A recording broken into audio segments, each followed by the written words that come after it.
자, 안녕하세요. 교현쌤입니다. 오늘은 뭐공부할 거냐? 우주의 시작, 그리고 원소의 생성, 요거를 공부를 하게 될 거예요. 그렇죠?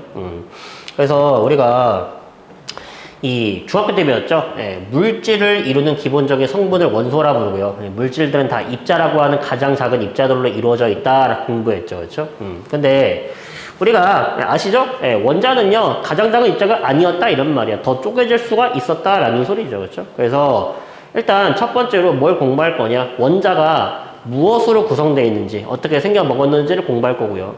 그 원자를 구성하고 있는 걔네들은 각각 언제 어디서 어떻게 만들어졌는지를 공부를 하게 될 겁니다. 그렇죠? 그리고 당연히 원자가 만들어지기 전에 먼저 우주가 만들어졌겠죠. 그렇죠? 그래서 우주의 탄생을 공부할 거다 이런 말이에요.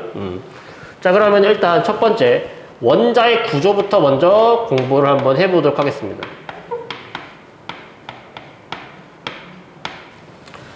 자, 일단 첫 번째로 우리가 여기에 이렇게 물질이 있잖아요.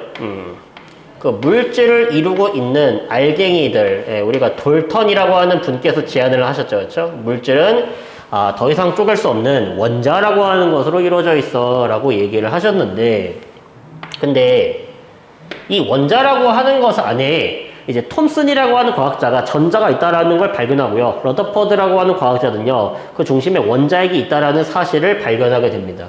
그래서 원자는 이제 어떻게 생겨 먹었냐? 중심에는 플러스 전하를 띠고 매우 질량이 큰 입자가 이런 식으로 자리 잡고 있었고요.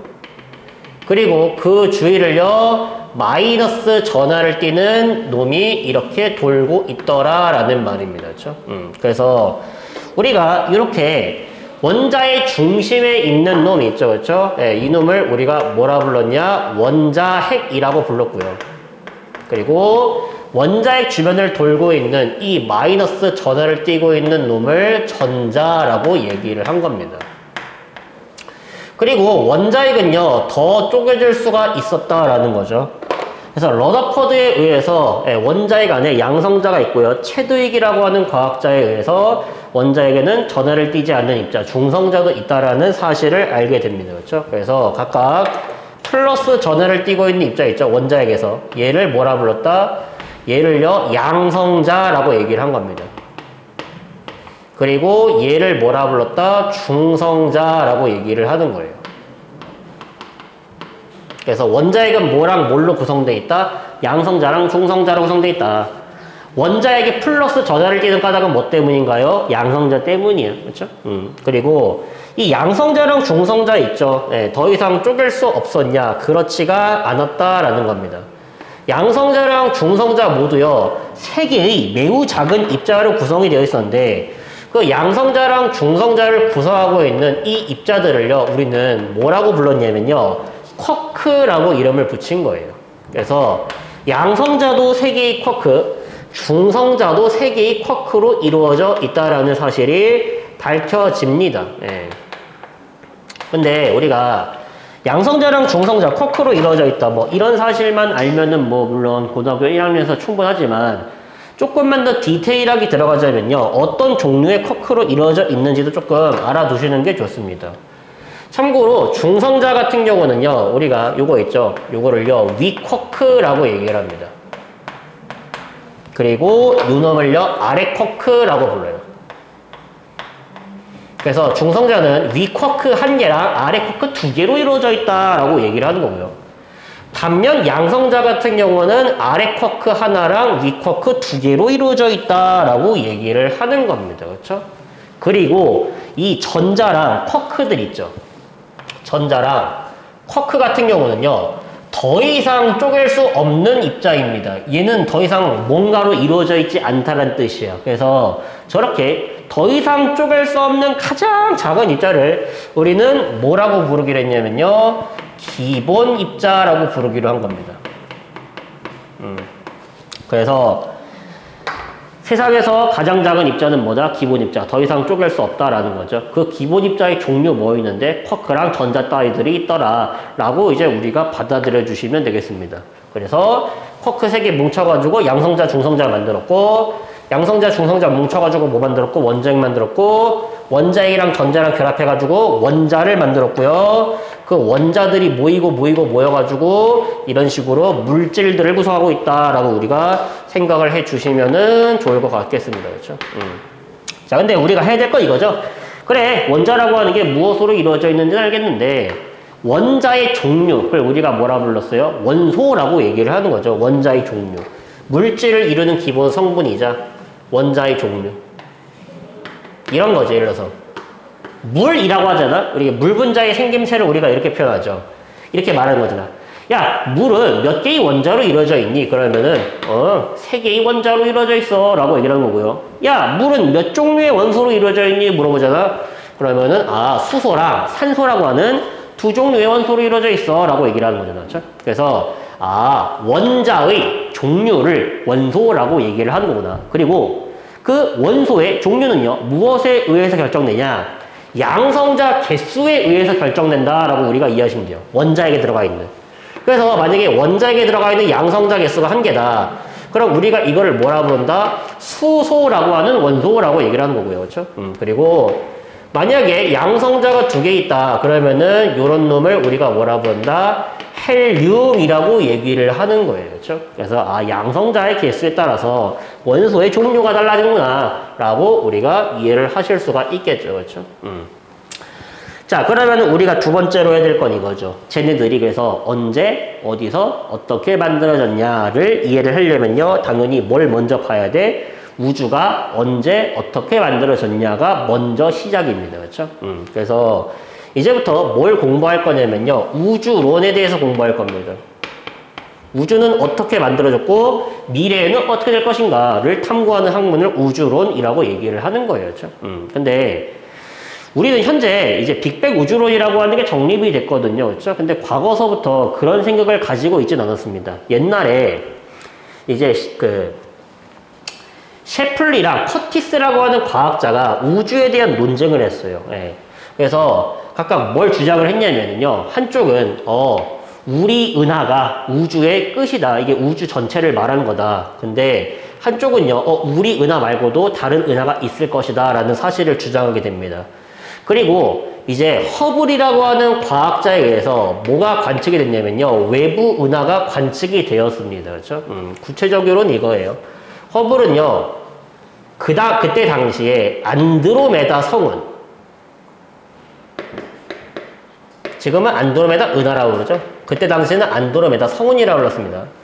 안드로메다 성운 안에 있는요, 뭘 조사하냐면요, 세페이드 변광성이라고 하는 놈을 조사합니다.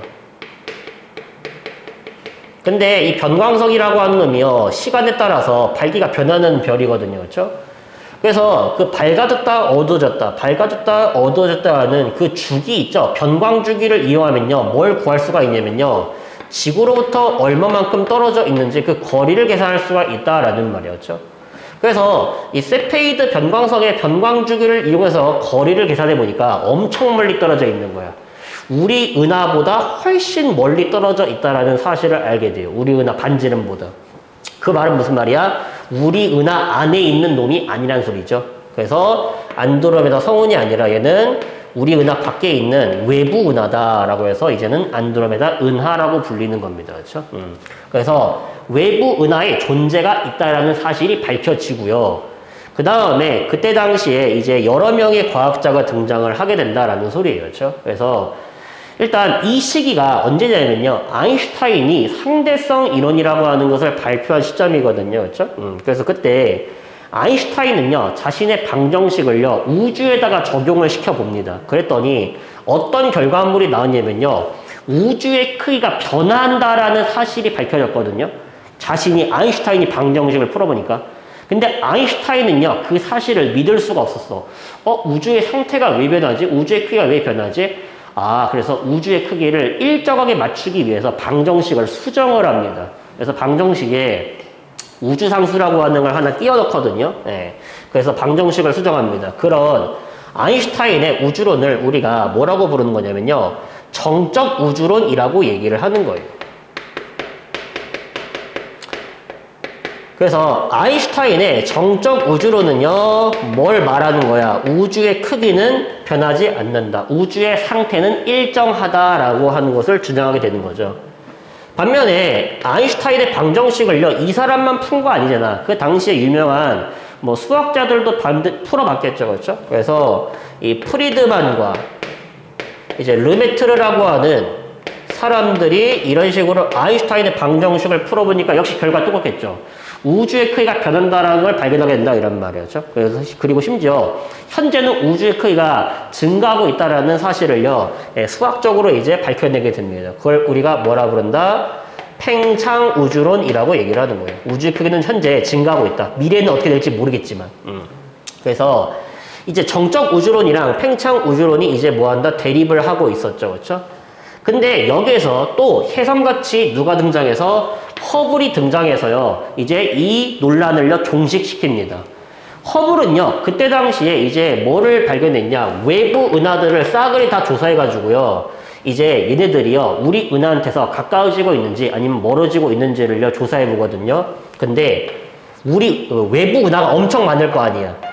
이 수십억 개가 넘는 이 외부 은하들이요, 전부 다 우리 은하로부터 싹 다 멀어지고 있다라는 사실을 발견하게 됩니다. 그렇죠? 근데 사실상 이런 확률은요, 불가능하죠. 아니, 수십억 개의 외부 은하가 있으면은 그 중에서 일부는 가까워지는 것도 있고 일부는 멀어지는 것도 있어야 되는데 싸그리 다 멀어지고 있대요. 사실상 이거는 불가능입니다. 그렇죠? 네, 그리고 허블은 더 놀라운 사실을 알게 돼요. 멀리 있는 은하일수록요, 더 빠르게 멀어진다라는 사실도 알게 됩니다. 그래서 이거를 토대로요, 뭐 할 수밖에 없다? 우주는 팽창할 수밖에 없다라는 이제 사실을 밝혀내게 된다라는 거죠. 그렇죠? 그래서 우리가 그런 거를 뭐라고 부르는 거냐면요, 허블 법칙이라고 부르는 겁니다. 그래서 허블의 외부 은하 관측을 통해서 알아낸 사실. 자, 첫 번째, 모든 은하는 우리 은하로부터 멀어진다.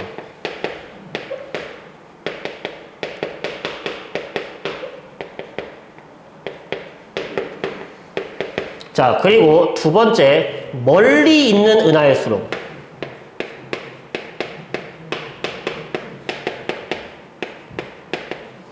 우리 은하로부터 빠르게 멀어진다. 우리가 이 두 번째를 뭐라 부른다? 허블 법칙이라고 부르고요. 다른 말로는 이렇게도 표현합니다. 아, 이 멀리 있는 은하까지 떨어진 거리 있죠. 그렇죠? 그 거리가 빠르게 멀어진다. 이 멀어지는 속도를 우리가 유식한 말로 후퇴 속도라고 부릅니다. 그렇죠? 그래서 이 은하까지의 거리랑 뭐랑 후퇴 속도가, 그 은하의 후퇴 속도가 서로 뭐한다? 비례관계라고 하는 사실을 알게 된다는 소리죠. 그렇죠? 그래서 얘를 그래프로 나타내보자면 이렇게 되겠죠. 그렇죠? X축에 그 은하까지의 거리가 나와 있고 Y축에 후퇴 속도가 나와 있다면요, 이제 서로 비례관계라고 했죠. 그렇죠? 그래서 그래프가 비례관계니까 이런 식으로 나오게 되고요. 이거를요, 우리가 식으로 표현하자면 이렇게 되겠죠? 아, 얘랑 비례하는데 우리가 후퇴 속도를 보통 V라고 표현하고요. 거리를요, R로 표현합니다. 그렇죠? 그래서 V랑 R이 비례하는데 우리가 이거 1차 함수를요, 이렇게 나타낼 수 있겠죠? V는 기울기 곱하기 R로 표현할 수 있잖아요. 그렇죠? 1차 함수니까. 원점을 지나는. 그래서 우리가 이 그래프에서 기울기가 이게 h죠. 그렇죠? 그래서 얘를 뭐라고 불렀냐면요, 허블 상수라고 얘기를 하는 겁니다.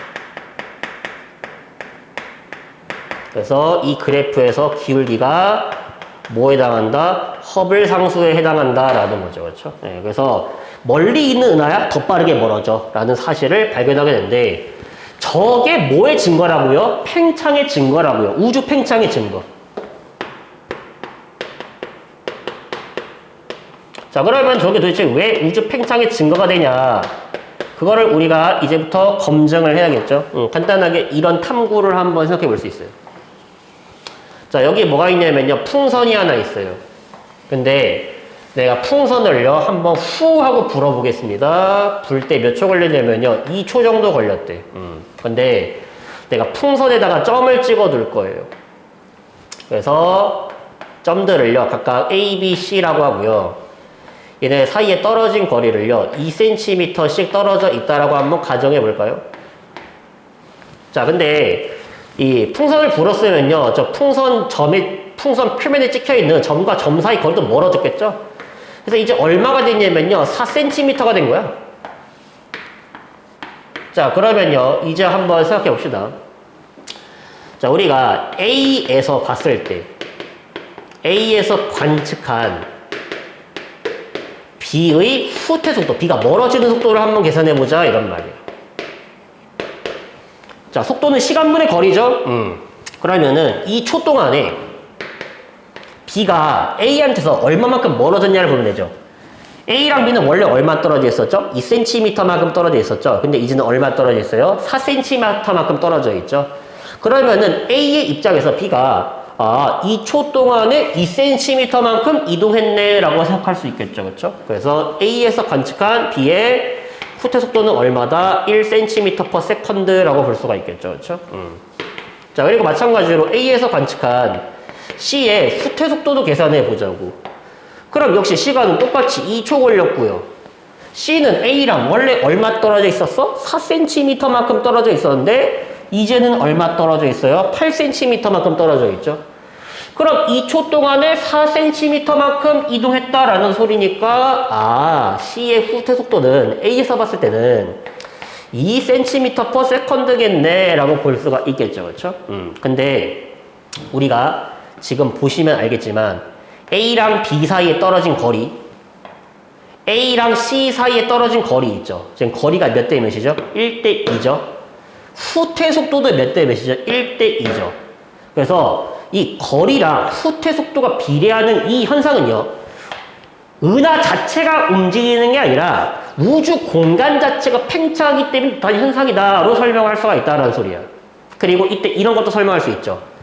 B의 입장에서 봤을 때 A랑 C가 나한테서 2cm만큼 떨어져 있었어. 근데 시간 지나니까 어떻게 돼? 얘들이 4cm만큼 떨어져 있었어. 그렇죠? 모든 은하들이 나한테서 다 멀어지고 있다라는 거를 설명할 수가 있다라는 겁니다. 그래서 은하가 움직이는 게 아니라 우주 공간 자체가 팽창함으로 모든 은하는 우리 은하에서 봤을 때 멀어질 수밖에 없고 멀리 있는 은하일수록 더 빠르게 멀어진다라는 사실을 발견한 겁니다. 근데 여기서 이러면 안 돼. 선생님, 그러면은 우주 팽창의 중심은 B인가요? 하시면 안 됩니다. 왜냐하면은 A에서 봐도요, 모든 은하가 멀어지고 있고요.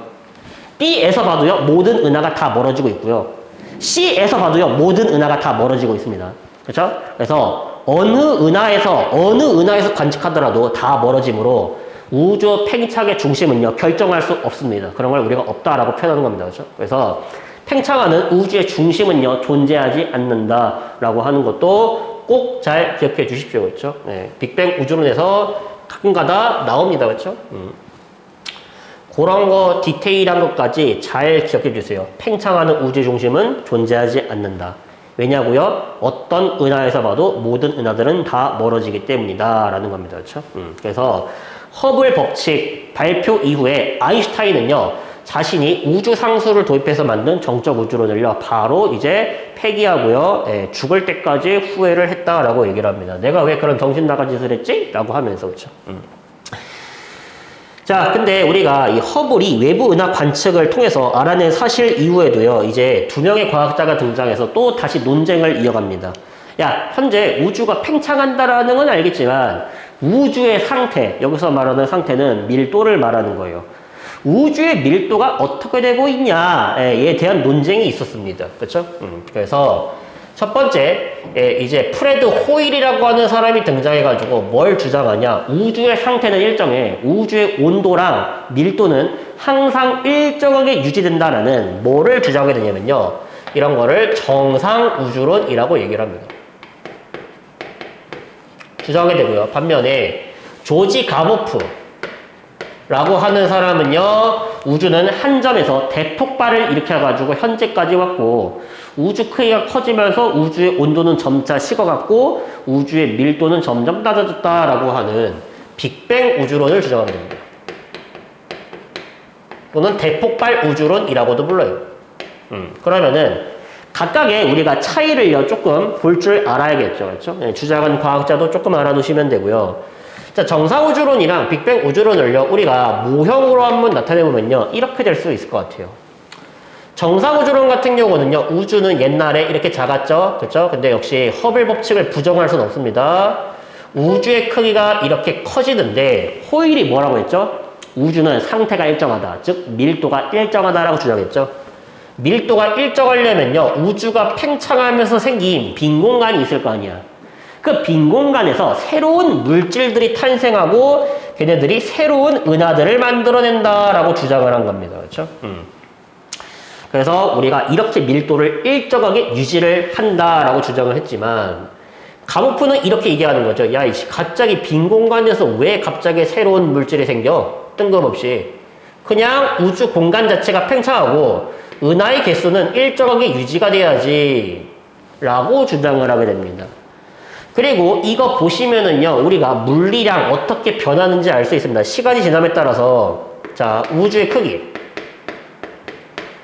자, 어떻게 되죠? 당연히 호일도요, 우주 크기는요, 증가하고요. 가우프의 빅뱅 우주론도 우주의 크기는 증가합니다. 이거를 부정할 수가 없죠, 당연하게도. 그렇죠? 네, 허블이 발표한 허블 법칙 이후에 나온 우주론이니까. 그렇죠? 하지만 우주의 질량을 한번 봅시다. 여기서 질량이라고 하는 것은요, 물질과 에너지의 총량을 말하는 거예요, 참고로. 예, 물질과 에너지까지 다 포함한 개념입니다. 예. 자, 이 호일 같은 경우는 빈 공간에서 새로운 물질이 탄생한다고 했죠. 예, 그래서 우주의 질량 역시 뭐하게 된다? 증가하게 됩니다. 그렇죠? 반면 과거는요, 야, 질량 일정하지. 질량 보존 법칙 모르냐? 예, 해가지고 에너지랑 질량은 당연히 총량이 일정하다라고 주장을 한 거죠. 그렇죠? 그리고 세 번째, 우주의 밀도. 밀도가 뭐죠? 우리가 중학교 때 배웠죠? 밀도는요, 단위 부피당 질량, 즉 부피분의 질량을 말하는 거죠. 근데 호일의 정상우주론 같은 경우는 부피랑 질량이 동일 비율로 증가해서 밀도가 일정하다라고 주장한 겁니다. 그렇죠? 반면에 조지 가모프의 빅뱅 우주론은 질량은 일정한데 부피만 증가하는 거잖아요. 그렇죠? 그러니까 어떻게 돼요? 감소하게 되겠죠. 그리고 마지막 우주의 온도. 참고로 아까 전에 이 질량이 물질의 질량과 에너지를 다 합친 개념이라고 했죠. 그래서 이 에너지 밀도가 어떻게 되므로 일정하므로 에너지 밀도가 일정하다, 그 말은 온도도 일정하다라는 소리입니다. 그렇죠? 그래서 우주론에서 두 가지는요, 서로 비례관계라고 보시면 될 것 같아요. 밀도랑 온도는. 그렇죠? 그래서 마찬가지로 얘는요, 우주의 에너지 밀도가 감소하므로 모두 감소한다. 우주 온도도 감소하게 된다라는 겁니다. 그렇죠? 그래서 정상우주론이랑 빅뱅 우주론의 차이점 잘 알아두시길 바라겠습니다. 특히나 얘가 중요하죠. 그래서 꼭 잘 암기해 주시면 되고요. 이제 얘네들이요, 이제 한창 라디오 프로그램에 나와서 막 치고받고 싸운다 이런 말이에요. 그렇죠? 근데 역시나 이 이후에 증거가 발견되는 거죠. 무엇의 증거가 발견됐냐? 빅뱅 우주론의 증거가 발견됩니다. 그래서 우리가 이따가 다룰 건데 일단 미리 언급은 해 놓겠습니다. 자, 빅뱅 우주론의 증거가 발견됩니다. 총 두 가지가 있어요. 첫 번째는요, 우주 배경 복사라고 하는 놈입니다. 우주 배경에 깔려있는 빛을 말하는 거예요. 우주 배경에 깔려있는 빛, 정확하게는 전파. 그거 자체가 뭐다? 그거 자체가 빅뱅 우주론의 증거가 됩니다. 그게 왜 증거인데요? 이따가 더 자세하게 할게요. 자, 두 번째는요, 뭐냐면요, 우주에 존재하고 있는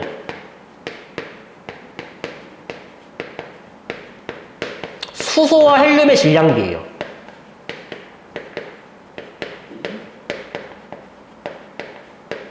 과학자들이 조사해보니까 우주에 존재하는 수소랑 헬륨이요, 약 몇 대 몇이라고 하는 걸 발견했냐면요, 3대 1이라고 하는 걸 밝혀냈거든요. 근데 가모프는요, 이거를 제대로 설명했어. 수소랑 헬륨이 왜 3대 1이 되는지를 빅뱅 우주로 설명했는데, 호일은요, 이거를 제대로 설명하지 못합니다. 그렇죠?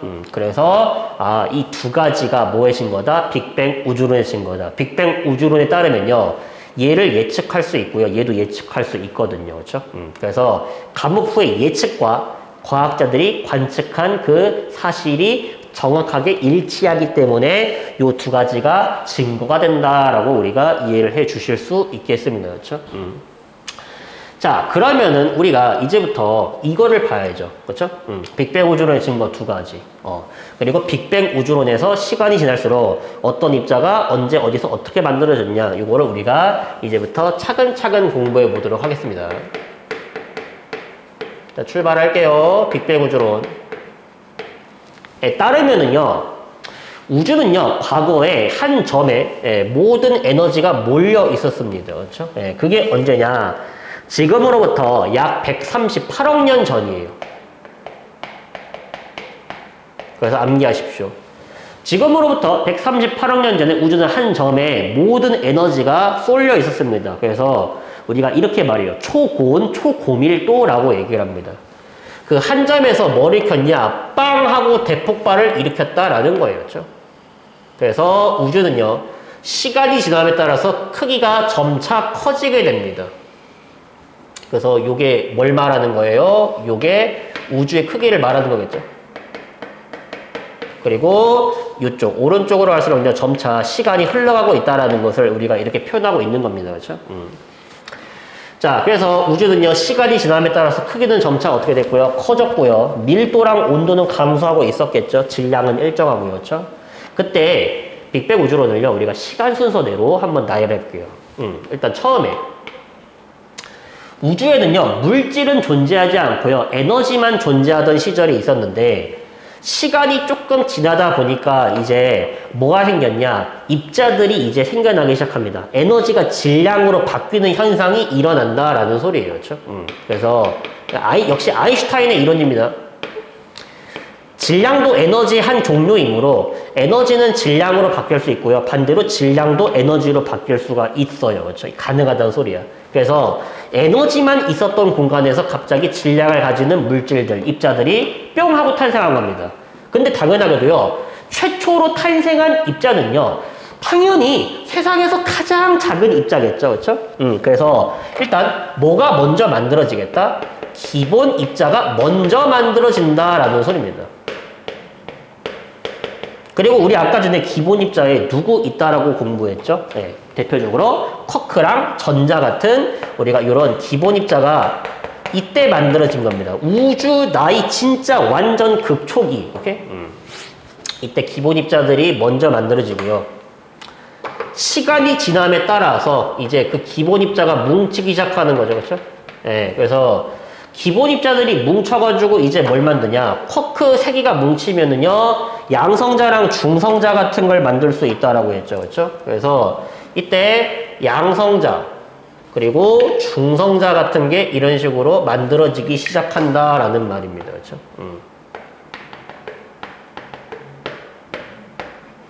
양성자와 중성자가 만들어진다. 언제? 우주 나이 아직까지 1초밖에 안 됐어요. 그렇죠? 네. 그래서 이렇게 만들어졌다. 쿼크랑 전자 좀 그릴까요? 전자 그리고 쿼크들도 그려주고 이런 식으로. 자, 그리고 시간이 더 흘러가가지고요, 이제 뭐가 만들어지냐? 이제 양성자랑 중성자랑 뭉치면서 원자핵이 만들어지겠죠. 그렇죠? 그래서 양성자 두 개랑 중성자 두 개가 뭉칩니다. 그래서 이렇게 만들어진 놈 있죠? 아까 전에 살짝 언급했죠? 양성자가 두 개 있잖아? 그러면 우리가 걔를 뭐라고 그러냐면요, 헬륨이라고 부르는 겁니다. 그렇죠? 그래서 누구의 원자핵? 헬륨 원자핵이 이때 만들어진 거예요. 세 번째로. 자, 그러면 우리가 이제 뭘 알아야 되냐? 아니, 세상에서 가장 가벼운 원소는 수소라 이란 말이야. 그럼 수소 원자핵이 먼저 만들어지고 헬륨 원자핵이 나중에 만들어져야 되는 거 아니니? 그럼 헬륨 원자핵이 먼저 만들어지고 나중에 수소 원자핵이 만들어진 걸까? 아닙니다. 참고로 잘 들으세요. 여기에서 양성자 있죠? 예, 얘가 뭐다? 이 양성자가 그 자체로 수소의 원자핵입니다. 우리 아까 전에 수소라고 하는 놈은 어떻게 생겨 먹었다고 해서 양성자 한 개로 이루어져 있는 원자핵이 있고요. 그 주변을요, 전자 한 개가 돌아다니는 게, 이게 수소야. 그러면은, 수소의 원자핵은요, 뭐야? 양성자지. 그쵸? 네, 그래서, 양성자, 그거 같은 말, 다른 표현 뭐라고 그런다? 수소 원자핵이라고 그런다. 꼭 알아두세요. 양성자는 수소 원자핵이다. 중요합니다. 그래서 헬륨 원자핵이 생성되었어. 그쵸? 그리고 시간이 더 흐르고 흘러가지고, 이제, 아까 만들어졌던 우주나이 1초에 만들었던 수소 원자핵이랑 누가 결합하기 시작한다? 전자가 결합하기 시작합니다. 그리고 마찬가지로 이런 식으로 헬륨 원자핵이 만들어졌죠? 아까 전에. 그리고 여기에 누가 결합하기 시작한다? 전자가 이런 식으로 결합하기 시작합니다. 자, 그래서 만들어진 게 뭐야? 그래서 만들어진 게 원자죠. 그렇죠? 네, 그래서 최종적으로 이런 식으로 원자를 만들었는데 잘 알아두세요. 그림 보시면 알겠지만 이때 만들어진 원자는 누구를 말하는 거냐면요. 수소 원자랑 헬륨 원자를 말하는 겁니다. 헬륨보다 무거운 원자들은요. 빅뱅으로 만들어질 수가 없어요. 그렇죠? 왜냐하면요. 우주의 온도가 너무 빠르게 식었기 때문입니다. 참고로 헬륨 원자핵 만들 당시 우주 온도가 얼마 되냐면요. 1억 켈빈 정도 되거든요. 우주 온도 낮아졌죠. 그래서 원자가 생성될 당시에 우주 온도가 약 얼마 정도 되냐면요. 3000 켈빈 정도 되는 시점입니다. 참고로 또 켈빈이라고 하는 온도 있죠. 우리가 과학의 기초다면서 배웠죠. 연력학 온도라고 얘기를 하고요. 참고로 우리가 자주 쓰고 있는 섭씨 온도를 이렇게 켈빈, 절대 온도라고 부르거든요. 절대 온도로 고치기 위해서는요. 얼마를 하면 되냐면요. 간단해. 273 더하시면 되겠습니다. 그래서 0도씨는 273 켈빈. 그 다음에 마이너스 273도씨가 0 켈빈이 되는 거예요. 273만 더해주면 돼, 그냥. 네. 그래서 3000 켈빈이라고 하는 건 대략 한 2723도씨, 아니 2727도씨 정도 되겠죠. 그렇죠? 대략 2700도씨 정도 됐다, 이런 말이에요. 그때 원자가 만들어진 거예요. 참고로 이거 암기해야 됩니다. 우주 온도 이때 3000 켈빈 된 거 외워야 돼. 이때 온도 1억 켈빈 된 거는요, 몰라도 돼. 오케이? 근데 뭐라고 했어요? 헬륨 원자핵까지는 만들 수 있어. 온도가 1억 켈빈 정도 되거든. 근데 헬륨 원자핵을 이용해서 탄소 원자핵을 만들려고 하잖아? 그러면은요, 더 높은 온도가 필요해. 근데 우주가 빠르게 팽창하면서 식어가기 때문에 헬륨 원자핵을 가지고요, 다른 원자핵을 만들 정도의 온도가 되지 못한다라는 말입니다. 그래서 빅뱅으로 만들어질 수 있는 원자는 뭐다? 수소랑 헬륨밖에 없어요. 물론 조금 더 무겁게는요, 리튬까지도 만들어낼 수 있거든요. 근데 거의 그 이상은 불가능하다라고 봅니다. 그래서 알아두십시오. 헬륨보다 무거운 원자가 빅뱅으로 만들어지지 못하는 까닭은 우주의 온도가 너무 빠르게 식었기 때문이다 라고 꼭 잘 암기해 두시면 되겠습니다. 그리고 우리 외워야 될 포인트가 몇 가지가 있어요. 첫 번째, 우주 온도. 원자가 생성될 당시의 우주 온도다 3000 켈빈. 3000 켈빈 정도 돼야지 원자에게 전자가 붙들릴 수 있어요. 너무 온도가 높아지면은요, 전자가 에너지가 너무 커져가지고 원자핵을 탈출하게 됩니다. 그래서 3000 켈빈 정도는 돼야지, 아, 전자가 원자핵에 붙들릴 수 있지라고 우리가 이해해 주시면 되고요. 시간은 더 흘러가지고 이제 현재로 왔겠죠? 참고로 빅뱅 우주론에 따르면은요, 우주 온도는 더 식어갈 거 아니에요. 그렇죠? 그래서 현재 우주 온도는요, 얼마냐? 약 한 2.7 켈빈 정도, 대략 한 3 켈빈 정도 된다라고 보시면 될 것 같습니다. 그렇죠? 그래서 요거 꼭 잘 기억하시면 되고요. 우주 나이도 기억해야 돼요. 언제? 헬륨 원자핵이 생성될 때 우주 나이랑 원자가 생성될 때 우주 나이, 이것만 기억해 주세요. 온도는요, 원자가 생성될 당시랑 현재만 암기해 주시면 되고요. 우주의 나이는요, 헬륨 원자핵이 생성될 때랑 원자가 생성될 때만 외우시면 돼요. 이거 언제 만들어졌는지 외울 필요 없습니다. 예, 안 나와요, 그런 거. 예. 자, 어쨌든 간에 우주 나이. 헬륨 원자핵 만들어질 당시가 우주 나이 3분일 때요. 빅뱅이라는 지 3분 후에 헬륨 원자핵이 만들어집니다. 원자가 생성될 당시의 우주 나이가 얼마냐면요, 빅뱅이 일어난 지 약 한 38만 년 정도가 지나야지 원자가 만들어집니다. 요거 꼭 암기해 주십시오. 그렇죠? 그래서 우주나이 3분일 때 헬륨 원자핵 만들어졌고 38분일 때 원자가 만들어지더라. 이때 만들어진 원자는 수소랑 헬륨을 의미한다. 무겁게는 리튬까지. 헬륨보다 무거운 원자는 왜 못 만들어지나요? 너무 온도가 빠르게 식었기 때문입니다. 예. 그리고 현재 우주 온도 2.7 켈빈까지 떨어졌다. 현재 한 영하 270도 C 정도 된다라는 소리겠죠. 그렇죠? 예. 그리고 더 중요한 거. 누가 먼저 만들어졌고 누가 나중에 만들어졌는지 순서 배열할 줄 알아야 돼요. 우리가 역사 문제 풀다 보잖아. 그러면은 누가 어떤 사건이 먼저 일어나는지 어떤 사건이 나중에 일어나는지 순서대로 배열하는 문제 나오잖아. 한국사. 그쵸? 그런 거랑 똑같아. 어떤 입자가 먼저 만들어졌고 어떤 입자가 나중에 만들어졌는지를 판단할 수 있어야겠죠. 당연히 가장 작은 입자가 먼저 만들어지는 거야. 기본 입자가 먼저 만들어지고 쿼크랑 전자 같은. 그 다음에 쿼크끼리 뭉쳐가지고 양성자랑 중성자 만들고 그 다음에 양성자랑 중성자랑 뭉쳐서 원자핵 만들고. 근데 이때 만들어진 원자핵은 헬륨 원자핵. 그리고 드디어 원자핵이랑 전자가 뭉쳐가지고 원자 만들었겠다 라고 우리가 이해를 해주시면 될 것 같습니다. 그렇죠? 자, 근데 우리가 방금 전에 말했죠. 빅뱅 우주론. 가부프가 주장한 저 우주론. 저 빅뱅 우주론의 증거 두 가지를 이제부터 우리가 이해를 하셔야 된다라는 말입니다. 그렇죠? 자, 빅뱅 우주론의 첫 번째 증거가 뭐라고 했죠? 우주 배경 복사라고 했어요. 그렇죠? 그러면은 우리가 복사라고 하는 단어가 뭔지, 그리고 우주 배경 복사라고 하는 건 언제 만들어졌는지 이런 걸 조금 더 구체적으로 알아야 됩니다. 그렇죠? 자, 그러면은 시작해 보도록 하겠습니다. 빅뱅 우주론의 증거. 자, 첫 번째 우주 배경 복사라고 하는 놈이 증거가 될 수가 있는데 일단 요거부터 먼저 짚고 넘어갑시다. 자, 복사라고 하는 게 뭡니까, 선생님? 네. 복사 붙여넣기 할 때 복사가 아니고요. 영어로 카피가 아니고요. 영어로 라디에이션이라고 얘기를 합니다. 네.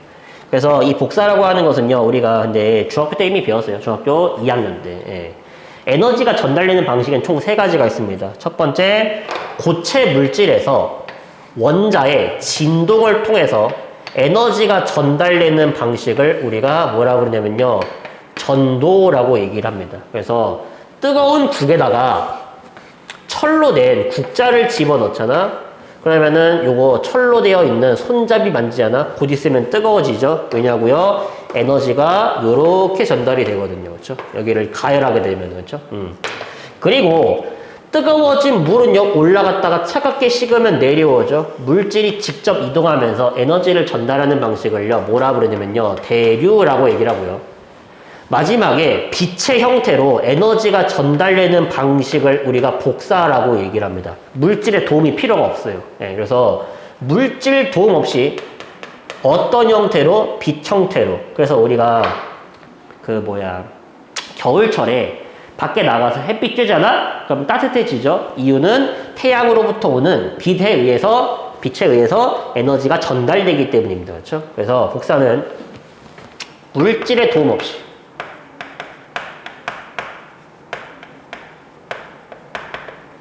우리가 빛 같은 놈들 있죠? 네, 저런 놈들을 뭐라 그러면요, 전자기파라고 얘기를 합니다. 네.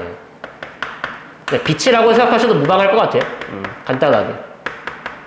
전자기파 형태로 전달되는 방식. 뭐가? 에너지가.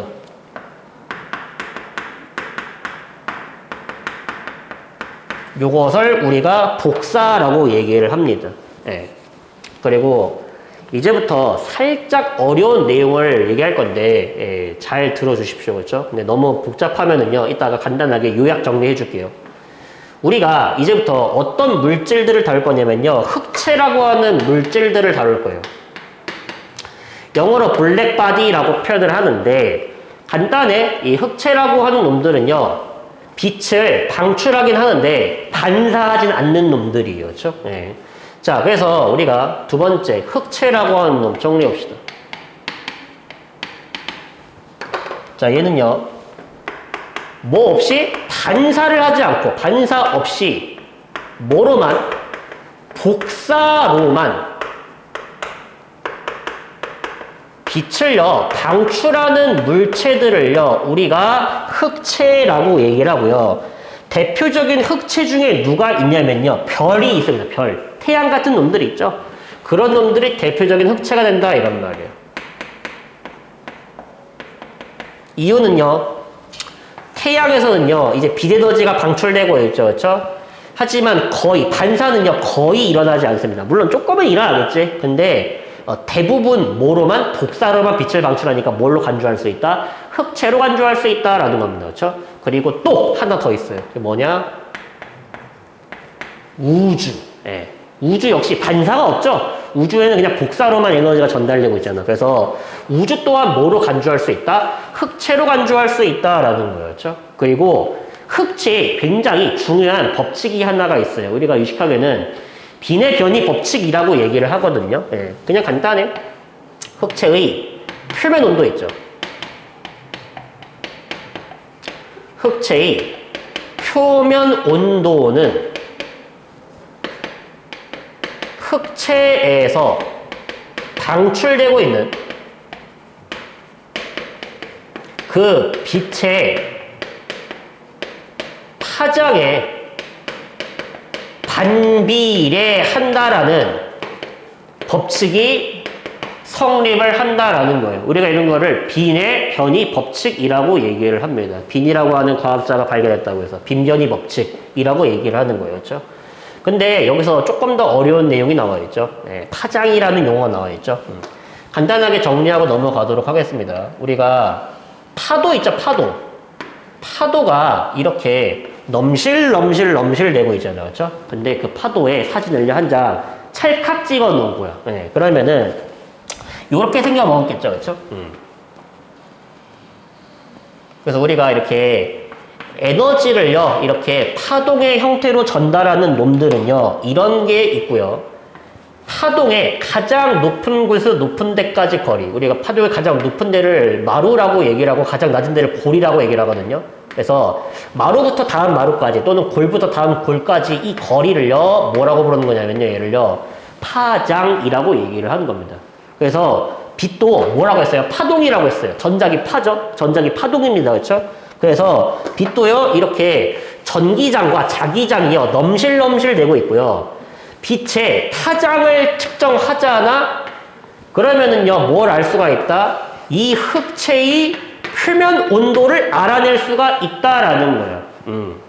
그리고 우리는요 빛을요 파장에 따라 나눴을 때 이렇습니다. 밑에 저기 어디야? 우리 저기 34페이지 맨 밑에 전자기파가 나와 있죠. 그렇죠? 그것만 잠깐 다뤄보고 갑시다. 전자기파의 종류. 뭐에 따라 나누냐면요. 이런 파장에 따라 나눕니다. 전자기파를. 그래서 파장이 가장 짧은 놈이 뭐냐면요. 감마선. 보통 핵폭탄 같은 거 터질 때 있죠. 그럴 때 나타나는 이제 빛입니다. 그렇죠? 그 다음에 X선. 그 다음에 자외선. 그 다음에 가시광선. 참고로 이거 외울 필요 없어요. 예. 그 다음이 적외선. 그 다음 마이크로파. 그 다음 라디오파. 그리고 이 마이크로파랑 라디오파를 합쳐가지고 그냥 전파라고 퉁치기도 합니다. 그래서 감마선 쪽으로 할수록요 점차 파장이요 뭐하게 되고요 짧아지게 되고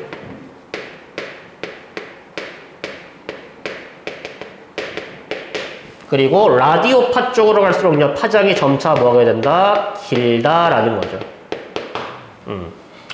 자, 그리고 이 가시광선이 있죠. 이 가시광선이 우리 눈으로 볼 수 있는 영역의 빛을 말하는 거죠. 가시, 눈으로 볼 수 있다.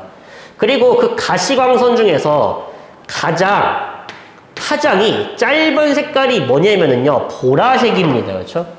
그래서 보라색이 바깥쪽에 있다라고 해서 보라색을 한자어로 자색이라고 부르는 거 아시죠? 네, 자외, 보라색 바깥쪽에 빛이 날아서 자외선이라고 부르고요.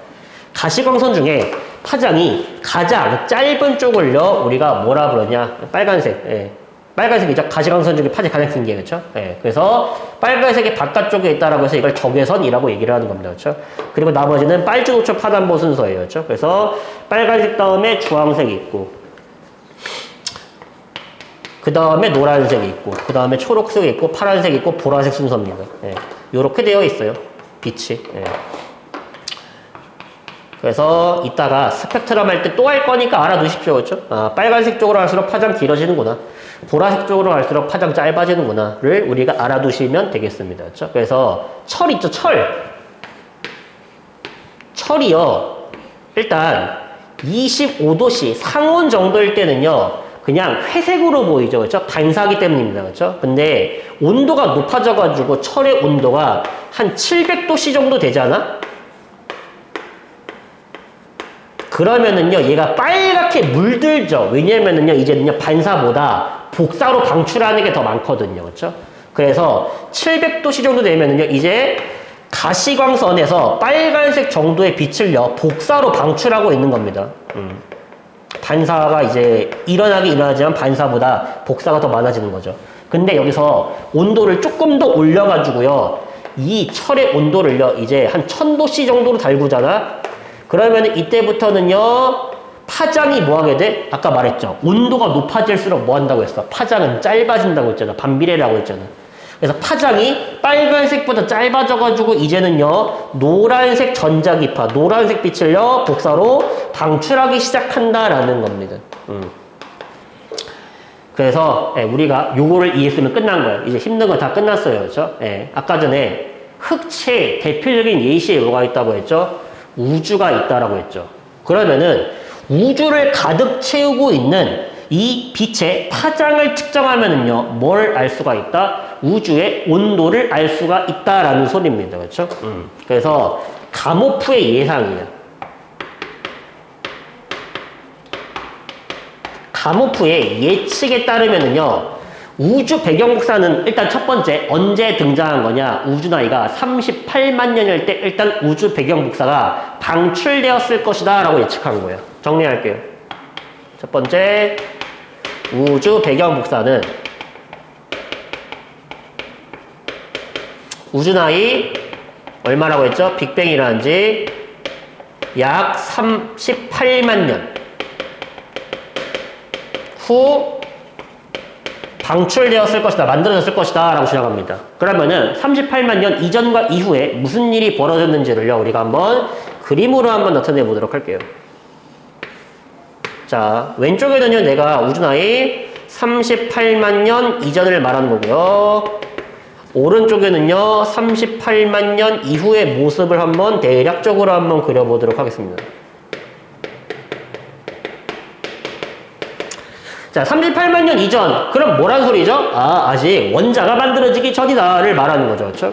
그럼 원자가 만들어지기 전이면은 여기에 양성자도 있고 수소 원자핵도 있고 그 다음에 전자도 있고 헬륨 원자핵도 있고 이런 식으로요. 입자들이 완전 개 많았다 이런 말이에요.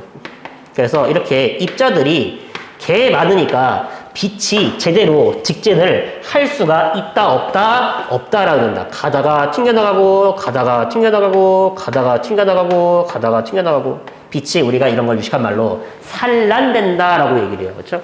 그리고 이렇게 빛이 산란될 경우는요. 우주가 어떤 상태다? 투명하지 않은 상태, 불투명한 상태다 이런 말이에요. 우리 하늘 있죠? 하늘 투명해, 불투명해? 불투명하죠. 파란색으로 보이잖아요. 그렇죠? 이유는요. 대기에 있는 입자들에 의해서, 공기 분자들에 의해서 빛이 산란되기 때문입니다. 우리가 레일리 산란이라고 부르거든요. 그런 현상이 나타나서 대기가 어떻게 된다? 하늘이 파란색으로 보이는 거다. 산란 때문에. 하지만 38만 년 이후가 되잖아. 뭔 일이 벌어지냐? 이제 원자 핵과 전자가 결합하기 시작하죠. 그렇죠? 그래서 헬륨 원자에게 전자 두 개가 붙들리고 수소 원자에게 전자 하나가 붙들리기 시작하면서 우주 공간에 빈 공간이 엄청나게 생겨납니다. 그리고 그 빈 공간을 통해서 뭐 하게 된다? 빛이 뭐 하게 된다? 이제부터 제대로 직진을 하게 됩니다. 그렇죠? 그래서 우리가 이때부터 우주가 뭐 됐다? 투명해졌다라고 얘기를 하는 겁니다. 우주가 투명한 상태가 된 거죠. 그렇죠?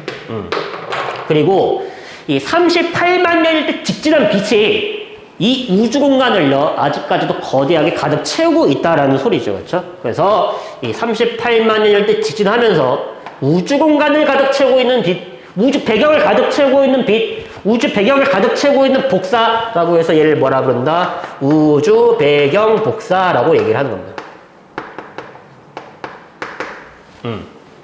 그래서 첫 번째 가문표의 주장. 우주 배경 복사는 빅뱅이라는 지 약 38만 년 이후에 등장했을 것이며, 가문표가 뭐라고 예측했죠? 이때 우주 온도는 대략 한 3000켈빈 정도 됐으니까 전자가 원자에게 붙들렸겠지라고 예측을 한 거죠. 그렇죠? 그러면은요, 이때 당시에는요, 온도를 알면은요, 뭘 알 수가 있다라고 했어요? 파장을 알 수가 있다라고 했죠. 빈변이 법칙에 따라서. 그래서 계산을 한 거야. 38만 년일 때 이 방출된 우주 배경 복사의 파장을 조사해보면요, 이제 가시광선 정도 될 것이다. 우리 눈에 보이는 빛이었을 것이다. 라고 한 거야. 그렇죠? 근데 우주는 시간이 지나면 어떻게 돼? 우주 공간은 팽창하죠. 우주 공간이 팽창하면서요, 우주 배경 복사의 파장은 어떻게 되냐? 같이 길어진다라는 겁니다. 그렇죠? 그림으로 한번 그려볼까요? 38만 년일 때 우주를 가득 채우고 있는 빛, 우주 배경 복사를 그림으로 표현하면요, 이렇게 될 수 있겠죠. 그렇죠? 근데 시간이 흐르면서요, 현재까지 왔을 거 아니에요. 우주 크기는 점차 커졌을 거 아니에요. 그렇죠? 그럼 우주 크기가 이렇게 커지면서요, 우주를 가득 채우고 있는 빛 있죠? 얘도 이렇게 됐겠죠?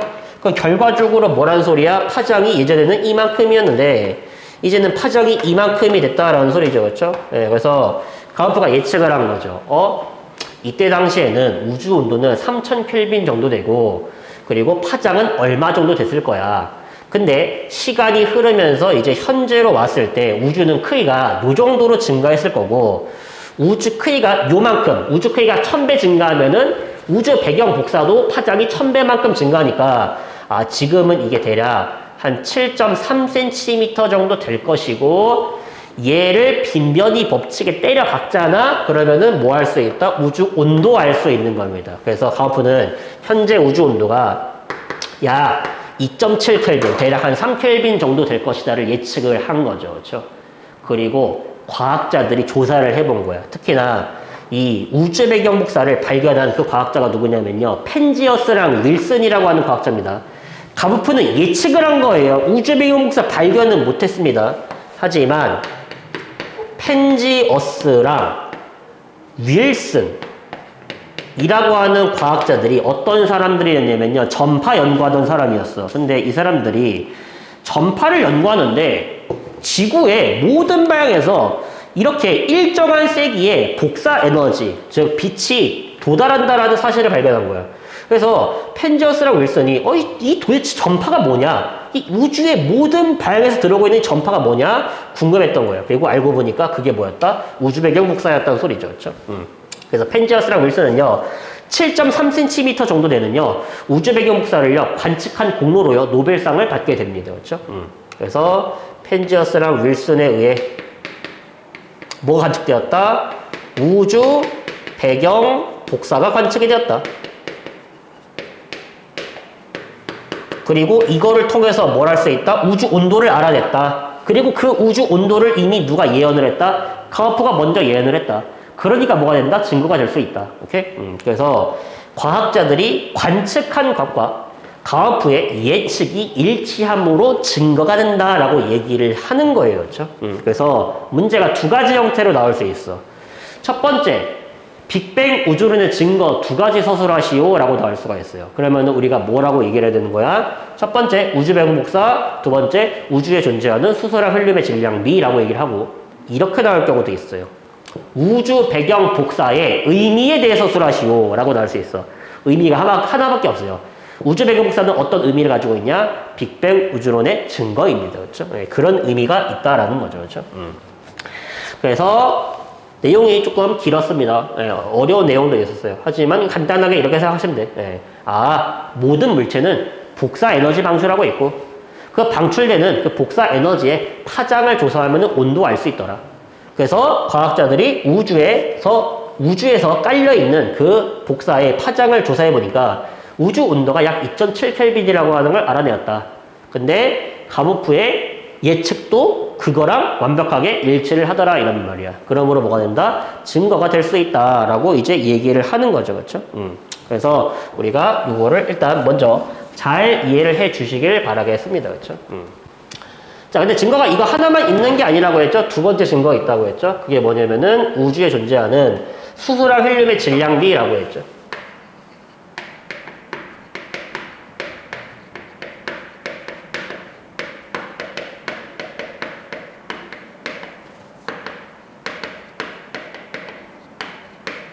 자, 그러면은 우리가 뭐부터 출발해야 되냐? 자, 과학자들은요, 우주에 전부 나가보지도 않았으면서 우주에 존재하는 수소랑 헬륨이 얼마 있는지 도대체 어떻게 알아냈냐라는 거예요. 그렇죠? 자, 그걸 우리가 먼저 이해를 해야 되려면은 뭘 해야 된다? 스펙트럼을 먼저 이해를 해 주셔야 되겠습니다.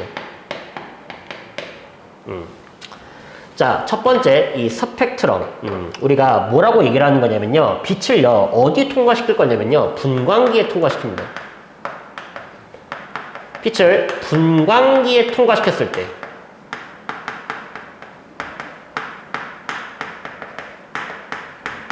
나타나는 그 색깔이 있는 띠를요 우리가 얘를요 스펙트럼이라고 얘기를 합니다. 예, 그리고 우리가 스펙트럼은요 크게 몇 종류로 나눌 수가 있냐면요 3종류로 나눌 수가 있어요. 자, 첫 번째는 이겁니다. 예, 우리가 이제 고온의 광원, 우리가 대표적으로 이제 백열전구, 백열등 같은 게 있어요. 엄청 뜨겁죠? 이렇게 고온의 물체, 고온의 광원, 고온의 별에서 나오는 빛을요, 어디에 통과시킬 거냐? 분광기에 통과시킬 겁니다. 대표적인 분광기 삼각 프리즘 같은 게 있어요. 그러면은 빛이 뭐에 따라 나눠지게 되냐면요, 파장에 따라 나눠지게 됩니다. 파장에 따라 나눠지는데 빨간색이 가장 덜 꺾이고요. 보라색이 가장 많이 꺾입니다. 네, 그래서 이렇게 빨간색부터 시작해서 뭐까지 보라색까지 파장에 따라 나눠지게 되고요. 이제 여기다가 종이 같은 걸 갖다 대서 관찰하는 거죠. 그렇죠? 네, 그래서 자, 관찰 결과물 아까 얘기했던 거예요. 그렇죠? 네. 우리가 보통 스펙트럼을 나타낼 때는요. 왼쪽을요. 빨간색으로 보통 나타내고요. 오른쪽을 빨간색으로 나타내고 왼쪽을 보라색으로 나타내게 됩니다. 무슨 말이야? 오른쪽으로 갈수록요 보통 파장이 길어지는 형태로 나타나게 된다라는 소리죠. 그래서 순서대로 빨간색, 주황색, 노란색, 초록색, 파란색, 보라색 순서대로 이런 식으로 아름다운 색깔의 띠가 나타나게 되는데 우리가 얘를 뭐라 그런다? 스펙트럼 중에서도요 연속적으로 이어진 스펙트럼이다 라고 해서 끊김없이 연속적으로 이루어져 있죠. 얘를 그래서 연속 스펙트럼이라고 얘기를 하는 거예요. 그래서 알아두십시오. 이렇게 생겨먹었으면은 연속 스펙트럼이고, 연속 스펙트럼을 관찰할 수 있는 대표적인 사례 뭐가 있다? 백열등 또는 고온의 물체, 이런 것들이 있다라고 우리가 알아두시면 돼요. 하지만 우리가 이렇게 실험을 해봅니다.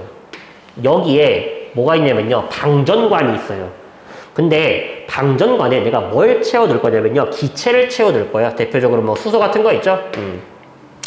기체를 채워놓은 방전관에 한쪽은요 플러스, 한쪽은 마이너스로 이제 고전압을 걸어줍니다. 그래서 우리가 이런 걸 기체 방전관이라고 얘기를 하는 거예요. 근데 그 기체 방전관에서 뭐가 나오냐? 빛이 나오더라 이런 말이에요. 그렇죠?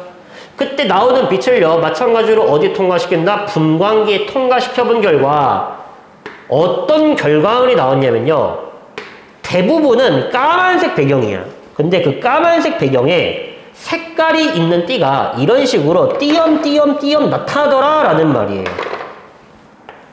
그래서 우리가 이런 스펙트럼을 선이 있는 스펙트럼이다 라고 해서 선 스펙트럼이라고 부르기도 하고요. 또는 이 기체가 방출했죠. 그래서 기체가 우리가 뭐라고 하냐면요, 특정 파장의 빛만을 방출했다 라고 얘기를 합니다.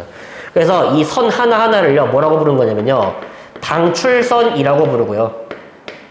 방출선이 나타나는 스펙트럼이다라고 해서 얘를 방출 스펙트럼이라고 부르고요. 또는 선 스펙트럼이라고 부르기도 합니다. 관례상. 자, 그래서 방출 스펙트럼을 관찰할 수 있는 사례 암기하십시오.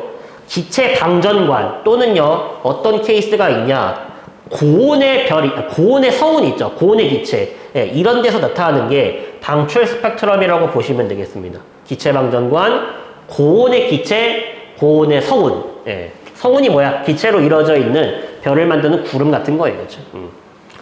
자, 근데 마지막 여기에 뜨거운 광원, 백열등 같은 게 있어요. 근데 백열등에서 나오는 빛을요 어디에 통과시킬 거냐, 여기에 기체가 담겨있는 통에 통과시킬 겁니다. 다만 이 기체가 차가운 기체예요. 저온의 기체를 이렇게 통과시킨 빛을요 어디에, 분광기에 또 통과시킬 겁니다. 그렇죠? 그 다음에 결과물을 본 거야.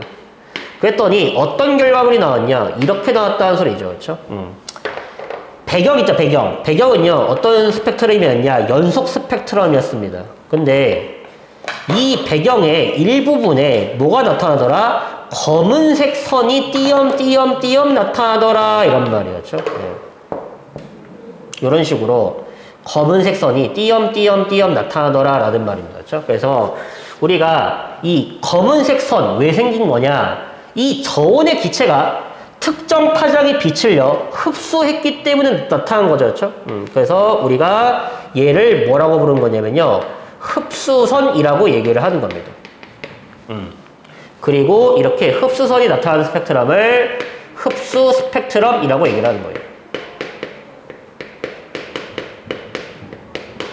그래서 흡수 스펙트럼이 나타날 수 있는 사례, 언제다? 고온의 물체에서 방출된 빛이 저온의 기체를 통과할 때, 또는 고온의 별에서 나온 빛이 이렇게 저온의 성운을 통과할 때, 이럴 때 나타나는 거다라고 우리가 보시면 되겠습니다. 자, 그리고 태양이 있죠. 태양은 그러면은 이거 세 개 중에 무엇일까 한번 생각해보자 이런 말이었죠. 그러면은 아니 선생님, 태양은 고온의 물체잖아요. 그럼 고온의 물체면 당연히 연속 스펙트럼이겠죠 라고 하는데 틀렸습니다. 태양은 어디 속하냐면요 흡수 스펙트럼이 나타나게 돼요. 네. 왜냐하면은 태양의 표면에서 나오는 빛은요 원래 연속이 맞거든요. 근데 문제는 뭐냐면요 태양이 뭘 가지고 있냐면은 대기를 가지고 있어요. 그래서 대기에서 이 연속 스펙트럼 중에 일부 빛이 뭐한다? 흡수당한다 라는 말이에요.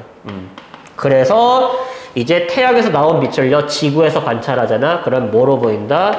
이런 식으로 색깔이 있는 무지개색 띠에 검은색 선이 보이는 뭘로 우리가 흡수 스펙트럼으로 관찰되고요.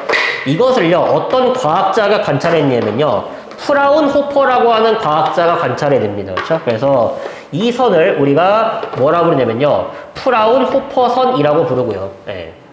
우리가 태양뿐만 아니라 별들이 있죠. 별들은 이런 식으로 흡수 스펙트럼이 나타나더라 이런 말이었죠.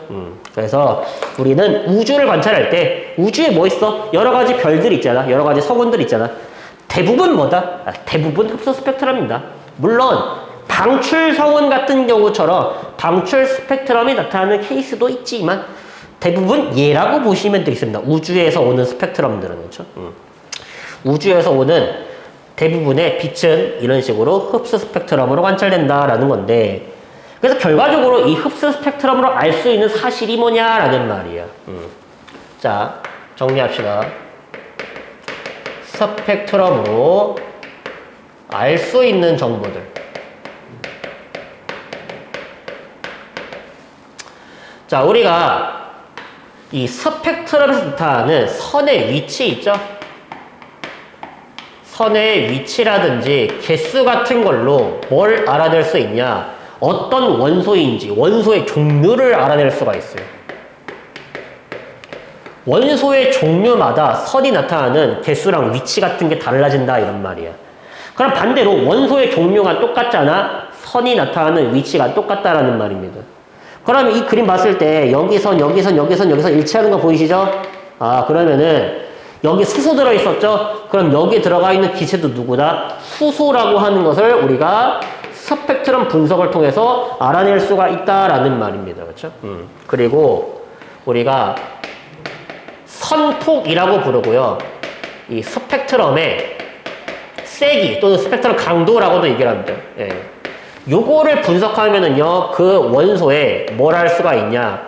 질량의 비를 알 수가 있어요. 누가 더 많이 들어가 있는지, 누가 더 적게 들어가 있는지. 당연히 스펙트럼이 강하다. 스펙트럼의 선폭이 이제 크다. 그러면은, 수소가 많이 들어가 있으니까, 많은 양의 빛을 방출했으니까, 선폭이 크겠죠. 그렇죠? 그래서 그렇게 어떤 원소가 얼마나 많이 들어가 있는지 그 질량비도 알 수가 있다라는 말이에요. 그렇죠? 그래서 이 사실을 통해서 이제 뭘 한다? 우주에서 오는 모든 빛을 싸그리 다 분석합니다. 그래서 우주에서 오는 모든 빛을 싸그리 다 분석해 보니까 어떤 결과를 알아냈냐? 우주의 98%는 수소랑 헬륨이 차지한다라는 사실을 알아내게 됩니다. 그리고 그 수소가 약 한 74% 정도, 헬륨이 약 24% 정도를 차지한다라는 걸 알게 돼요. 그러면은 이거 한 75 정도 되고 한 대충 25 정도가 되는 거잖아. 그러면은 수소랑 헬륨의 질량비가 약 몇 대 몇이다? 한 대충 한 3대 1 정도 된다라는 사실을요, 뭘 통해서? 스펙트럼 관측을 통해서 알아냈다 이런 말이야. 근데 결과적으로는 이래요. 그래서 요거를 알아냈는데 요거를요, 어떠한 과학자도 제대로 설명을 못했다 이런 말이야. 왜 헬륨이 24%나 되는지 설명을 못했어요. 참고로 호일이라고 하는 과학자 있죠. 프레드 호일, 아까 전에 정상우주론 주장한 과학자. 호일은요, 뭐라고 설명했냐면요, 그거 별의 중심에서 일어나는 핵융합 반응 때문에 헬륨이 만들어진 거야 라고 설명을 했는데, 과학자들이 계산해본 결과 별 내부에서 만들어지는 헬륨은요, 이렇게 많을 수가 없다라는 사실이 밝혀집니다. 예. 그리고 가모프 있죠. 조지 가모프, 빅뱅 우주론을 주장한 가모프. 왜 3대 1이 되는지를요, 제대로 설명해 냅니다. 그러면은 이제 마지막으로 가우프가 저 3대 1을 어떻게 설명했는지 우리가 한번 따라가 봅시다. 예. 가우프의 주장입니다. 자, 첫 번째, 우주 초기. 우주 나이 한 1초 정도 됐을 때 말하는 거죠. 그렇죠? 예, 그때 양성자랑 중성자가 이렇게 만들어지는 거죠. 근데 처음에 양성자랑 중성자가 만들어질 때는요, 똑같은 비율로 만들어집니다. 1대 1의 비율로 이렇게 만들어지게 돼요. 그래서 만약에 양성자가 8개 있잖아? 그럼 중성자도 한 8개 정도 만들어진다라는 소리죠. 그렇죠? 근데 시간이 지나가지고요, 우주 나이 한 3분 정도 됐을 때, 즉 헬륨 원자핵이 만들어지기 직전 있죠? 헬륨 원자핵 생성 직전까지 무슨 일이 벌어지냐? 중성자가 양성자로 바뀌는 일이 벌어집니다. 우리가 베타 붕괴라고 하는 현상이라고 얘기를 하거든요. 그렇죠? 그래서 저 중성자 중에 일부가 양성자로 바뀌니까 양성자의 비율을 증가했겠죠? 중성자의 비율을 감소했겠죠? 어느 정도까지 되냐? 양성자랑 중성자의 개수 있죠? 개수의 비율. 예. 양성자 수 대 중성자 수가 몇 대 몇? 7대 1까지 벌어집니다. 양성자가 중성자에 비해서 7배만큼 더 많다 이런 말이에요. 그렇죠? 그리고 참고로 양성자의 질량 있죠. 양성자의 질량을 만약에 1이라고 하잖아. 그러면요, 중성자의 질량도 대략 1 정도가 됩니다. 중성자가 원래 조금 더 살짝 무겁거든요. 근데 별 차이 안 나요. 거의 질량 똑같다라고 봐도 무방합니다. 예. 그래서 우리가 헬륨 원자핵 생성 직전에는요, 이런 일이 벌어진 거예요. 근데 이제 우주 나이 3분 지나면서 뭐가 만들어져요? 헬륨 원자핵이 만들어지죠. 자, 헬륨 원자핵 만들 때 어떻게 만들어요? 이렇게 만들죠. 양성자 2개랑 중성자 2개가 뭉쳐가지고 헬륨 원자핵을 만들 거 아니에요. 자, 그래서 여기 이렇게 헬륨 원자핵이 몇 개 만들어져요? 한 개가 만들어지고요. 나머지 양성자가 남죠. 근데 그 양성자를 내가 뭐라 불렀어? 수소의 원자핵이라고 얘기를 했죠.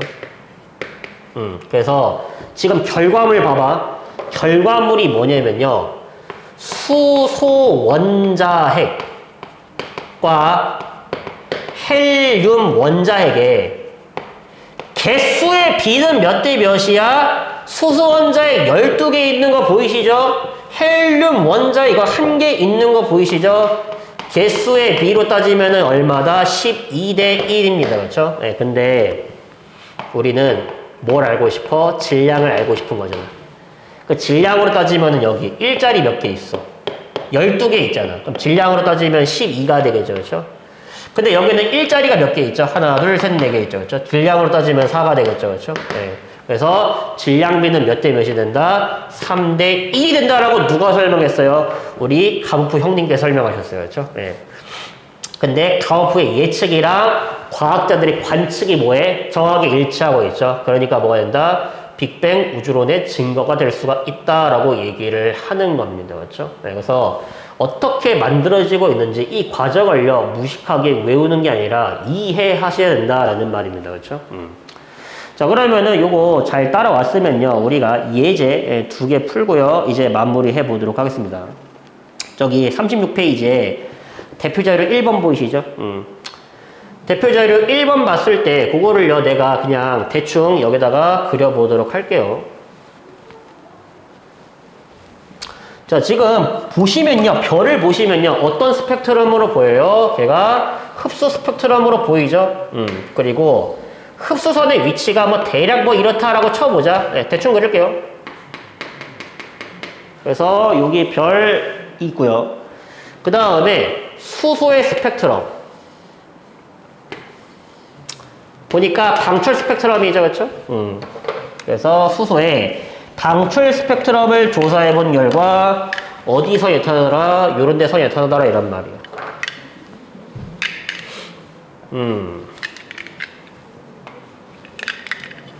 요렇게. 그쵸? 예. 그 다음에 마찬가지로 헬륨의 스펙트럼도 조사해 보니까 이런 데 선이 나타나더라 이런 말이죠. 역시 방출 스펙트럼인데 뭐 요런 데 이렇게 선이 나타나더라 라는 말입니다. 대충 그럴게요. 그쵸? 예. 자, 그러면은 우리가 이걸로 알 수 있는 사실, 이 별에는요, 예, 첫 번째, 수소, 선 그대로 들어가 있죠? 그러면은 이 별의 대기에는 뭐가 있다? 수소가 있다라고 할 수 있죠. 마찬가지로 이 별의 대기에는 뭐도 들어가 있다? 헬륨도 들어가 있다라고 얘기할 수가 있죠. 그렇죠? 예, 그러면은 문제, 이 별의 대기는요, 최소 몇 종류의 원소로 이루어져 있나요? 라고 할 때, 선생님, 수소랑 헬륨 2종류죠? 라고 하시면 안 되죠. 수소랑 헬륨을 제외하고 다른 선들도 있잖아요. 그렇죠? 그러면은 수소랑 헬륨 말고 미지 원소 적어도 하나 이상은 들어가 있겠구나. 즉 최소 이 별의 대개는 3종류 이상의 원소로 이루어져 있구나라는 거를 우리가 알 수가 있겠죠. 그렇죠? 그래서 과학자들이 태양의 스펙트럼을 이런 식으로 조사한 거야. 태양에는 수소도 있고 이제 나트륨도 있고 이런 걸 알아야 했는데 과학자들이 그 당시에 얘는 도대체 뭐냐? 미지의 스펙트럼을 발견했어. 그래서 태양에서 최초로 발견된 게 그게 뭐냐면 헬륨입니다. 헬륨이라고 하는 원소가 태양의 스펙트럼 분석해서 아래는 원소였다 이런 말이에요. 그래서 헬륨의 원소기호가 이거죠. 참고로 어디에서 이름을 따왔냐면요. 헬리오스에서 이름을 따와가지고 이제 헬륨이라고 지은 겁니다. 참고로. 오케이? 뭐 어쨌든 간에 최소 3종류 이상이다. 이런 거 낚이지 마십시오. 예. 자, 그리고 밑에 있는 대표 자료 2번, 3번 봅시다. 2번부터 먼저 볼게요. 이렇게 문제가 되는 거야. 바꿉니다. 헬륨 원자핵 생성 직전 양성자랑 중성자의 개수비가 17대 3이라면 헬륨 원자핵 생성 직후 수소 원자핵과 헬륨 원자핵의 질량비가 몇 대 몇이겠냐라고 물어본 거죠. 그렇죠? 자, 그럼 잘 생각해봐. 지금 헬륨 원자핵 생성 직전에 양성자 개수랑 중성자 개수가 몇 대 몇이라고요? 17대 3이라고요. 그렇죠? 네. 그걸 가지고 뭘 만들어야 돼? 헬륨 원자핵을 만드는 과정을요. 뭘로 표현해 보자고요? 그림으로 한번 나타내 보자고요. 이런 식으로. 그렇죠? 그럼 내가 헬륨을 만들려면요. 중성자가 몇 개 필요해? 이런 식으로 2개 필요하죠. 그렇죠? 근데 여기 중성자가 몇 개 있어? 3개 있죠? 참고로 중성자를 남기면 안 돼요. 중성자랑 양성자랑 싹 다 결합해가지고 원자핵을 만들어내니까. 그렇죠? 그러면은 헬륨 원자핵을요. 이제 만들되 중성자를 남기지 않으려면은요. 얘의 개수를요. 중성자 개수 있죠? 중성자 개수를 몇 개로 만들어야 되냐면요. 짝수로 만들어줘야 됩니다. 그래야지 헬륨이 1개 있으면은 중성자는 2개, 헬륨이 2개 있으면은 중성자는 4개, 이런 식으로 중성자 개수를 강제로 얼마로 만들어줘야 된다고요? 무조건 짝수로 만들어줘야 된다고요. 그럼 짝수로 만들면은 이거를 우리가 이렇게 볼 수 있겠죠. 아, 양성자 34개 있을 때 중성자 6개 있구나, 이렇게 볼 수 있겠죠.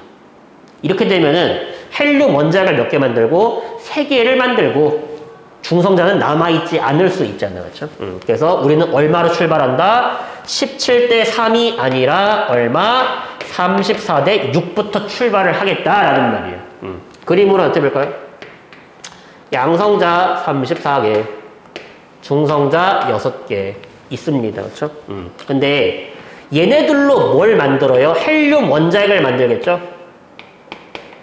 자, 헬륨 원자핵 몇 개 만들 수 있나요? 최대 6개니까 2개씩, 2개씩, 2개씩 들어가면은 아, 이런 놈 몇 개? 3개 만들 수 있잖아요. 그렇죠? 그림으로 어떻게 해줘? 이해 안 가면은 친절하게 더 그려드릴게요. 자, 이런 식으로 헬륨 원자핵 3개 만들었죠. 그렇죠? 그럼 중성자 남지 않고 싹 다 썼죠? 자, 근데 이거 만들 때 양성자 몇 개 썼어? 하나, 둘, 셋, 넷, 다섯, 6개 썼잖아요. 그렇죠? 그럼 이제 얘가 몇 개 남아있어요? 여기서 6개가 빠지면은요, 28개가 남아있겠죠. 그렇죠? 근데 이 양성자가 그 자체로 뭐라고 했어? 수소 원자핵이라고 했잖아요. 그러면은 얘를요, 이제 질량으로 고쳐보자고. 이거 하나에 얼마짜리죠? 1짜리라고 했죠. 그리고 중성자도 하나에 얼마짜리라고 했죠? 질량이 1짜리라고 했잖아. 그러면은 여기는 질량 1짜리가 28개 있으니까 질량으로 따지면 얼마가 돼요? 28이 되겠죠. 그렇죠? 자, 반면에 여기는요, 1짜리가 몇 개 있어요? 합쳐가지고 12개만큼 있겠죠. 그렇죠? 그래서 헬륨의 질량은 얼마다? 12라고 볼 수가 있겠죠. 그렇죠? 그러면 이거 약분조 한번 해볼까? 얼마로 되니, 이거? 4로 되니, 4? 4, 32. 4, 7에 28이죠. 그렇죠? 아, 그러면은 수소랑 헬륨의 질량비가 얼마? 7대 3이라고 우리가 얘기를 할 수가 있겠습니다. 그렇죠? 근데 여기서 이런 질문하는 사람도 있을 거예요. 아니, 선생님, 수소 원자핵이랑 헬륨 원자핵의 질량비가 7대 3이지 왜 수소랑 헬륨의 질량비가 7대 3인가요? 참고로 원자핵이 있잖아. 원자핵 주변에 전자 돌아다닌다고 했죠. 만약에 전자의 질량을 1이라고 하잖아. 그러면요, 양성자의 질량이 얼마냐면요, 1837 정도 되고요. 중성자 질량이 대략 한 1839 정도가 됩니다. 그래서 양성자랑 중성자는요, 전자에 비해서 개 무거워. 반대로 말하잖아. 전자의 질량은요, 어차피 무시할 수 있을 정도로 작은 거야. 그렇죠? 그렇기 때문에 원자핵의 질량비나 원자의 질량비나 그냥 똑같은 겁니다. 오케이? 전자의 질량은 무시할 수 있을 정도로 매우 작기 때문에 그래요. 그렇죠? 어쨌든 간에 질량비 수소랑 헬륨 7대 3이다 라고 적으시면 되고요. 3번 있죠? 네, 반대로 생각하는 거죠. 이번에는 수소랑 헬륨의 질량비가 2대 1이라면요. 헬륨 원자핵 생성 직전에 양성자랑 중성자는 개수가 몇 대 몇이었겠냐라고 물어보는 겁니다. 그렇죠? 이건 오히려 더 쉬워요. 자, 수소, 헬륨, 질량비가 몇 대 몇이라고요? 2대 1이라고요. 질량의 비가. 그렇죠? 자, 그러면은요, 우리가 헬륨을요, 만약에 한 개 그려봅시다. 헬륨 한 개 그려. 그러면은 얘 질량 얼마죠? 우리 아까 전에 양성자랑 중성자 질량을 1이라고 두기로 했잖아. 그러면 이게 1짜리 4개 있죠? 그럼 질량이 4죠. 그럼 수소의 질량은 얼마죠? 2대 1이라고 했으니까 8이 돼야죠? 수소의 질량이 8이 되려면요. 수소 원자핵 이런 놈이 몇 개 있어야 돼? 8개 있어야겠죠. 그러면은 애초에 양성자가 몇 개 있었다는 소리야. 여기서 8개, 여기서 2개. 합쳐가지고 몇 개요? 10개 있었다는 소리고. 중성자는 여기에 2개가 있죠. 그러면은 양성자랑 중성자의 개수비가 몇 대 몇이요? 5대 1이었다라는 소리입니다. 결과적으로. 그렇죠? 그래서 이렇게 돼가지고 이렇게 됐다. 그래서 이것도 가능하고 반대 방향도 가능하셔야 된다라는 말입니다. 그렇죠? 그래서 무식하게 빅뱅 우주론의 증거, 수소랑 헬륨의 질량비가 3대 1이다. 예, 그렇게 외우시면은 이런 문제 당연히 못 풀죠. 그 과정 자체를 이해를 하셔야 됩니다. 아시겠니? 그렇죠? 그거 보시면 되고요. 37페이지에 있는 내용은요, 예, 심화 자료로 제가 실어 놓은 거니까, 예, 그냥 한번 쓱 읽어보시면 돼요. 걔가 출제될 건 아닙니다. 그렇죠? 그래서 오늘 배웠던 내용이 있죠? 예, 많은 걸 공부했습니다. 그래서 조금 호흡이 좀 긴데, 어쨌든 간에 좀 제대로 잘 암기를 해 주시고요. 예, 공부해가지고 문제도 예, 열심히 풀어가지고요. 머릿속에 잘 집어 넣어 주시면 되겠습니다. 자, 오늘 고생하셨고요. 예, 오늘은 이걸로 마무리하도록 하겠습니다. 안녕.